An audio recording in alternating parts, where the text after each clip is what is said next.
Question कह रहा है कि YDSC एक्सपेरिमेंट में ये जो सारी दोनों स्लिट्स हैं ये दोनों आई नॉट इंटेंसिटी प्रोड्यूस कर रही हैं। यहाँ से मतलब आई नॉट इंटेंसिटी जा रही है। डिस्टेंस बिटवीन स्लिट्स हमको 2 mm दिया हुआ है। ये डिस्टेंस हमको स्मॉल d 2 mm दिया हुआ है, यानी कि 10⁻³ मीटर हो जाएगा। स्क्रीन और स्लिट के बीच की डिस्टेंस जो कैपिटल D है वो हमको 10 मीटर दी हुई है, और वेवलेंथ जो लाइट की हम यहाँ पे यूज़ कर रहे हैं इंटरफेरेंस के लिए वो 6000 एंगस्ट्रॉम है, यानी कि इतने मीटर्स है।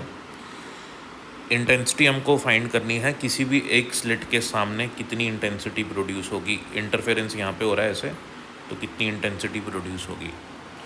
सीधी और स्पष्ट बात करता हूँ कि रिजल्टेंट इंटेंसिटी, क्योंकि दोनों स्लिट से सेम इंटेंसिटी आ रही है, जब दोनों स्लिट से सेम इंटेंसिटी आती है आई नॉट, उस कंडीशन में जो रिजल्टेंट इंटेंसिटी स्क्रीन पे जो बनती है उसका फॉर्मूला होता है 4I0 cos² φ/2। डेल फाई क्या है तुम्हारा यहाँ पे? Phase difference. फेस डिफरेंस हमको मालूम नहीं है, तो फेस डिफरेंस निकालने के लिए हमको k del x formula use करना होता है। उसके लिए मेरे को पाथ डिफरेंस चाहिए। पाथ डिफरेंस क्या होगा बस वो निकाल लेते हैं अपन पहले। तो इन जनरल अगर मैं पाथ डिफरेंस को, अगर आपको नहीं पता तो path difference del x d sin theta d theta या dy/d होता है। तो मैं बता देता हूँ कैसे निकालते हैं। क्योंकि ये एंगल जो थीटा बन रहा है यहाँ से, ये रे अपन मान लेते हैं कि यहाँ से y दूरी पे जा रही है, किसी p पॉइंट पे मिल रही है, और ये वेव यहाँ जा रही है, तो यहाँ पे इंटरफेयर हो रही है दोनों वेव्स। अब जो ये नीचे वाली वेव है ना, ये कुछ एक्स्ट्रा पाथ चल रही है। कितना? इतना।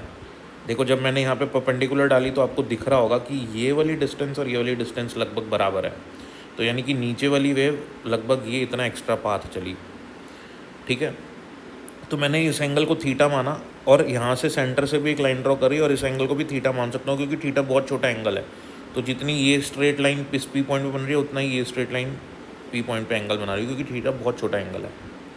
ठीक है, अब मैंने यहाँ पे परपेंडिकुलर प्रोजेक्ट करा। अब ये जो होगा ये वाला डिस्टेंस, ये मेरा एक्स्ट्रा पाथ है। अब ये इस ट्राइंगल में ये 90 डिग्री हो गया, राइट एंगल ट्राइंगल। ये वाली जो साइड होगी ना, ये वाली होगी तुम्हारी परपेंडिकुलर, तो ये वाली साइड हो जाएगी तुम्हारी d sin थीटा, क्योंकि ये वाला एंगल भी तुम्हारा थीटा बनेगा। कैसे बनेगा थीटा? भाई ये थीटा है, तो इस कंडीशन में ये वाला कितना बनेगा? 90 माइनस थीटा, क्योंकि ये पूरा 90 है, तो ये वाला 90 माइनस थीटा होगा। अब ये 90 है, ये 90 माइनस थीटा है, तो ये थीटा आएगा ना, तो उस हिसाब से ये बन जाएगा तुम्हारा d sin थीटा। ठीक है, और d sin थीटा को मैं सिर्फ d थीटा भी लिख सकता हूँ, क्योंकि थीटा बहुत छोटा है, तो sin थीटा और tan थीटा भी बराबर ही होंगे लगभग, क्योंकि थीटा बहुत छोटा एंगल है, तो हम इनको लगभग इक्वली मान सकते हैं। तो इसलिए थीटा को tan थीटा के बराबर मान के यहाँ से ये वाले ट्राइंगल से मैं क्या लिख सकता हूँ कि ये हो जाएगा परपेंडिकुलर अपॉन बेस।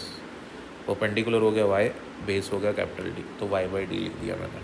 तो ये हो गया मेरा पाथ डिफरेंस dy/d। ठीक है, अब ये जो मेरा फेस डिफरेंस वाला फॉर्मूला, इसमें डेल x की वैल्यू मैं डाल दूंगा dy/d। अब ये मेरा पूरा आ गया क्या? Phase difference. k हो जाएगा 2π/λ। डेल x अपन को पता है, तो मैंने बता भी दिया आपको कैसे निकालना है, dy/d हो जाएगा। ये वैल्यू पूरी डेल x की, ये वाली वैल्यू यहाँ पे पुट कर दो। तो क्या करोगे, ये जब आप वैल्यू पुट करोगे तो ये वाला 2 और ये वाला 2 कैंसिल हो जाएगा, तो ये आपके पास फॉर्मूला बन जाएगा। अब इसको याद रखो, ठीक है, इसको जर्नली याद रखो। जर्नल इंटेंसिटी है आपकी, जर्नल फार्मूला फॉर इंटेंसिटी किसी भी जगह पे अगर आपने निकालनी है तो, ठीक है ना, for intensity in terms of आप कह सकते हो y lambda d and small d in capital T in terms of.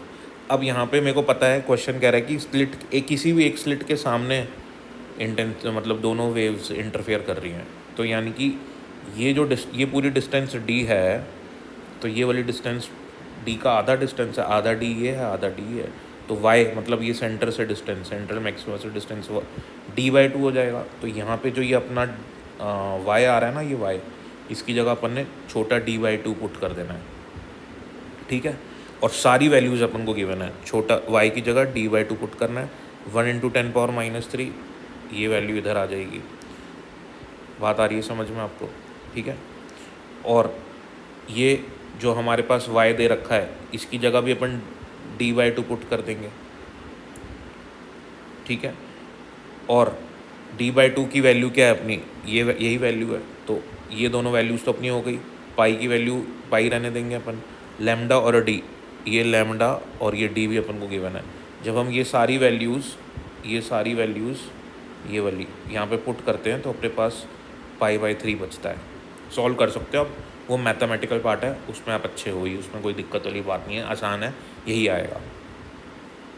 cos² π/3 multiply by 4i0, solve करेंगे 4i0 इंटू 1/4 होगा, 4 से 4 कैंसिल होगा, i0 आपका आंसर बन जाएगा सीधा सीधा।